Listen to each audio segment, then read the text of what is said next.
poverty for children and their whānau. Kia ora, Madam Speaker.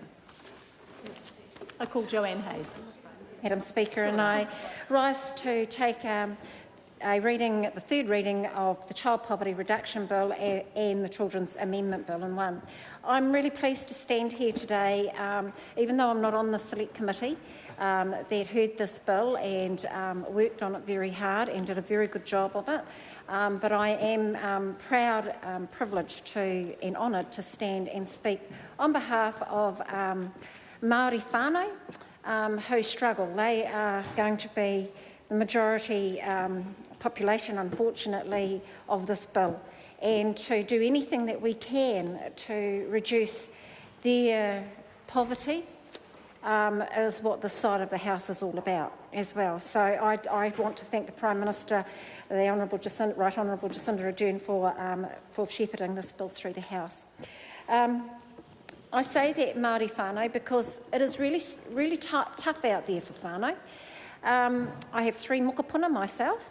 I have spent the weekend with them, and I saw firsthand, some of the struggles of their friends and neighbours with some of their children, and the pressures that parents are either put themselves under or peer pressure from other families outside of their family unit. And I do feel for those parents because they want to have their children, they want their children to have everything that all the other kids have got, but they can't afford it. They can't afford it. And so therefore priorities are mixed, and it is the children that lose in this situation.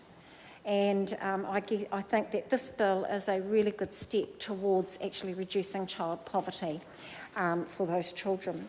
I want to acknowledge the Honourable Alfred Ngaro for his persistence on getting his 2 SOPs included into this bill. The first SOP being indicators, which he spoke about today, and other members in the House have also spoken about, indicators that will specifically measure and report on child poverty in this country. It's always about the numbers, it's always about the research on how well our legislation is actually performing there out in the community, and is it hitting the right spots, and are the people that it's aimed at actually benefiting from these pieces of legislation.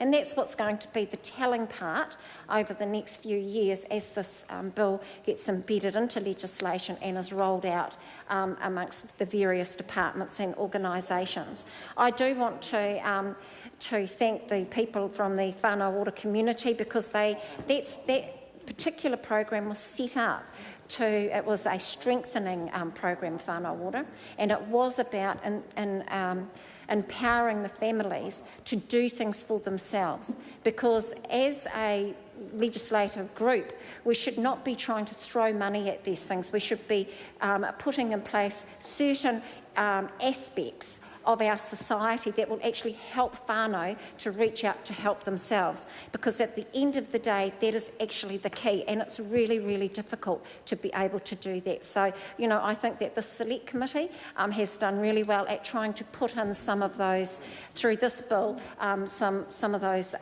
steps that whānau can reach out and help themselves to actually improve themselves, and that's what the whole crux of whānau order is all about. And so when I talk about that, I think, well, this particular bill is another addition to the kete of whānau order, and to help out our tamariki and our Pākeke and matua. So, Madam Speaker, I really don't have a lot more to add to this. There's so much that the Select Committee have done, the people that have submitted to the Select Committee who gave their ideas to the Select Committee, who were very passionate about their submissions. And so, I just now look forward to the next, as I said, couple of years to watch this bill actually be embedded amongst the rest of the legislation that actually supports tamariki, supports whānau, and will actually grow this country into a better place for everybody. So without any further ado, Madam Speaker, I want to wish you a Merry Christmas. I want to wish my parliamentary colleagues a Merry Christmas, and all the whānau out there, please do not let Christmas get you down. It is very simple. It was all about when Jesus was born, and as long as you keep that in the forefront of your minds, you will have a very Merry Christmas. So without any further ado, I commend this bill to the House. Kia ora. I understand this is a split call. Madam You have Speaker. 5 minutes. The Honourable Penny Henare. Tēnā koe e te māngai o